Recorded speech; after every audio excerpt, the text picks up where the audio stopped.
Hello friends, welcome to my channel child educare. আজকে আমি দেখো চতুর্থ শ্রেণীর আমাদের পরিবেশ বইটি পড়াবো। তা আমি অনেক দিন আগে শুরু করেছি মানুষের পরিবার ও সমাজ এই অধ্যায়টা, এবং বিভিন্ন চ্যাপ্টার আমার পড়ানো হয়ে গেছে। আশা করছি তোমরা সবাই ক্লাসগুলো করেছো। তা যারা করনি, ডেসক্রিপশান বক্সে আগের ক্লাসের লিঙ্কগুলো দেওয়া রয়েছে, সেই লিঙ্কে গেলেই তোমরা আগের ক্লাসগুলো পেয়ে যাবে। তো দেখো, আজকে আমি তোমাদের যেটা পড়াবো সেটা হচ্ছে খাবার যেভাবে ছড়িয়ে পড়লো। তো চলো শুরু করি, দেখা যাক এই গল্পে কি আছে। খাবার যেভাবে ছড়িয়ে পড়লো। ময়রাং বলল, দিদি, সবসময় কি মানুষ খাবার নষ্ট করত? দিদিমণি বললেন, না, ঠিক তা নয়। একসময় মানুষ খাবার বাঁচাবার উপায় জানতো না। ধরো, সকলে মিলে একটা বড় পশু শিকার করেছে। সবার খাবার পরেও অনেকটা পড়ে রইল। তাহলে কি বলছে যে একসময় মানুষ বা আগেকার আদিম যুগে মানুষ কি করতো, খাবার যে বেঁচে যেত বা বাঁচাবার উপায়টা তারা কি করতো জানতো না। এবার তখন তো মানুষ পশু শিকার করে খেত, তাই তো? হয়তো একটা বড় পশু শিকার করলো, যে সেই পশুটা শিকার করে তারা পুড়িয়ে বা হোক বা যেভাবেই হোক খেত। তা সেটা হয়তো 10-12 জন মিলেও খেলো। তাই 10-12 জন মিলে খাওয়ার পরেও কি করলো, সেই পশুর খাবারের কিছুটা অংশ থেকে গেল। সেটা থাকতেই পারে, সবাই হয়তো খেয়ে শেষ করতে পারলো না। তখন কি করতো, সেই খাবারটা পড়ে থাকতো, তখন সেটা কি হয়ে যেত, নষ্ট হয়ে যেত। রানী বলল, তখন তো আর ফ্রিজ বা হিমঘর ছিল না, তাহলে কি করতো ওই বাড়তি খাবার নিয়ে? বাড়তি খাবার তখন নষ্ট হতো। রহমান বলল, অন্যদের দিয়ে দিত না? তখন এখনকার মতন দেওয়া নেওয়া বা বেচা কেনার ধারণাই ছিল না। তাহলে কি বলছে, তখনকার দিনে মানুষের এই তো দেওয়া নেওয়া বা যে খাবারটা বেঁচে গেল অন্য কাউকে দিয়ে দিই, এই ধারণাটা বা বেচা কেনা ধারণাটা তাদের ছিল না। আর যাতায়াত ব্যবস্থাও আজকের মতন ছিল না বা এত উন্নত তখন ছিল না। তাই বাড়তি খাবার কি হতো, পচে নষ্ট হয়ে যেত। অনেক সময় অন্য জন্তুরাও ওই পড়ে থাকা খাবার খেয়ে নিত। তাহলে কি করতো, তারা তাদের যে খাবারটা বেঁচে যেত, সেই খাবারটা কী করতো, তারা ফেলে দিত, দিয়ে কী হতো, পচে যেত। তখন সেখানে যদি কোনো জন্তু জানোয়ার আসতো, তারা তখন ওই পচা খাবারটা তখন তারা খেয়ে নিত। সোহেল বলল, তাহলে কবে মানুষ খাবার দেওয়া নেওয়া করতে শিখলো? যখন কৃষিকাজ শুরু হলো তখন অবস্থাটা কি হলো, বদলে গেল।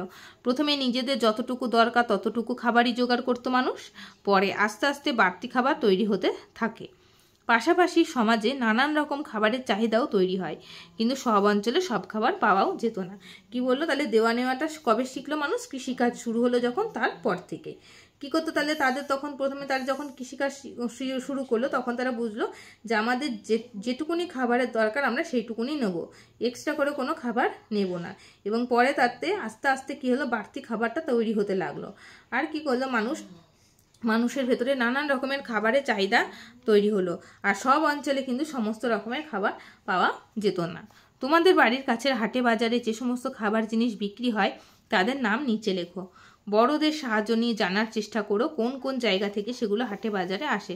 যেমন দেখো, এখানে বলছি কীরকম খাদ্যশস্য, সেই খাদ্যশস্যের নাম লিখতে হবে, কোন কোন জায়গা থেকে আসছে। শাকসবজি, সেই শাকসবজির নাম কোন কোন জায়গা থেকে আসে। মাছ, মাংস, ডিম, ফল কোন কোন জায়গা থেকে আসছে সেইটা তোমাদেরকে এই ছকটা লিখে পূরণ করতে হবে। তো দেখো, খাদ্যশস্যের মধ্যে ধান আসছে বর্ধমান থেকে, গম আসছে পাঞ্জাব থেকে। শাকসবজি আলু, ফুলকপি, বাঁধাকপি, মূলো প্রভৃতি। এছাড়া আরও অনেক আছে, দেখো এগুলি আসে হুগলি, বারুইপুর ওই সাইড থেকে। মাছ, মাংস, ডিম, রুই, ইলিশ, মুরগি থেকে আমরা কি পাচ্ছি, মাংস পাচ্ছি, ডিম পাচ্ছি। রুই আসে অন্ধ্রপ্রদেশ থেকে, ইলিশ আসে ডায়মন্ড হারবার থেকে, আর মাংস, ডিম এগুলো আসে আরামবাগ থেকে, অর্থাৎ মুরগির মাংসটা আসে আরামবাগ থেকে। ফলের মধ্যে আছে দেখো কমলা লেবু, আপেল। কমলা লেবু আসছে দার্জিলিং থেকে, আপেল আসে হিমাচল প্রদেশ, কাশ্মীর থেকে। তাহলে এই গেল আমাদের এই ছকটা, এভাবে তোমরা করে নেবে। এবার দেখো, রহমান বলল, ওপরের তালিকা থেকে বোঝা যাচ্ছে যে যেসব খাবার আমাদের রোজই লাগে তার অনেক কিছুই অন্য জায়গা থেকে আসে, তাই তো? কারণ আমাদের রোজ যে সমস্ত খাবারগুলো লাগে সেগুলোর বেশিরভাগই বা সেগুলোর অনেক কিছু অন্যান্য জায়গা থেকেও কিন্তু আসছে, সবই যে আমাদের এখানেই তৈরি হবে তার কোনো মানে নেই। এভাবেই কি তাহলে আগের দিনে এক জায়গার সঙ্গে অন্য জায়গার খাবার লেনদেন হতো? অর্থাৎ বলছে যে এইভাবেই কি তাহলে আগেকার দিনেও এক জায়গার সঙ্গে আরেক জায়গার লেনদেন হতো খাবার? দিদিমণি বললেন, হ্যাঁ। ধরো, চাষি ধান চাষ করে, আবার জেলেরা কি করে, মাছ ধরে।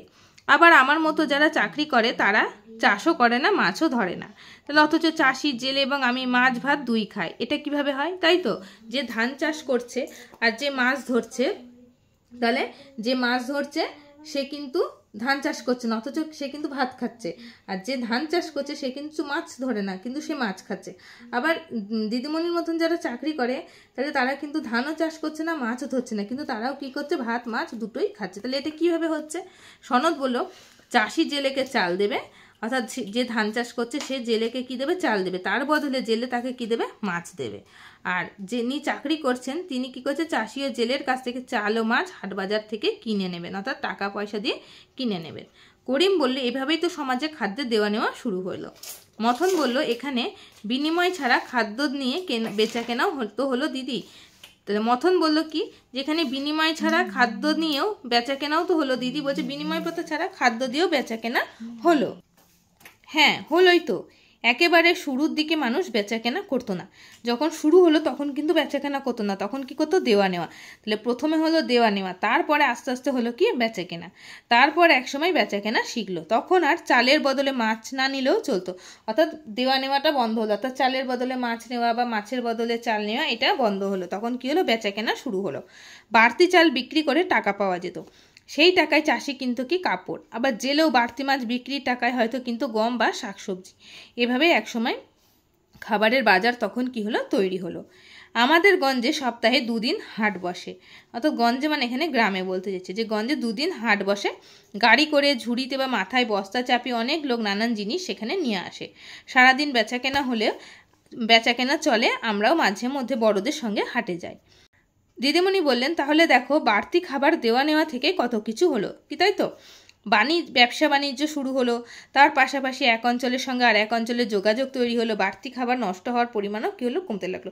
তাহলে বাড়তি খাবার তৈরি হওয়ার ফলে কি হলো, দেওয়া নেওয়া থেকে অনেক কিছু হলো। তাহলে বাড়তি খাবার কি হচ্ছে, যেটা বেশি হচ্ছে সেই খাবারটা কি করছে, তারা বিক্রি করছে, বিক্রি করে দিয়ে কী করছে, তার যে দরকারি জিনিস সেটা সে অন্য লোকের কাছ থেকে কিনে নিচ্ছে।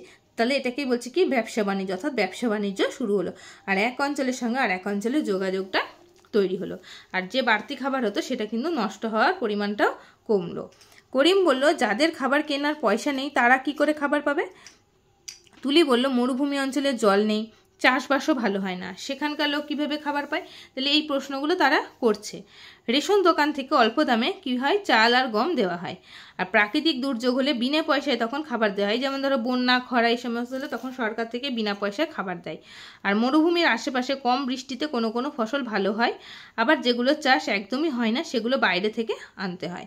এতে করে খাবারের জিনিসের দাম বেড়ে যায়। তাহলে যে চাষগুলো হয় না মরুভূমি অঞ্চলে সেই জিনিসগুলো কি হয়, বাইরে থেকে আনতে হয়, যার দাম অনেক বেশি।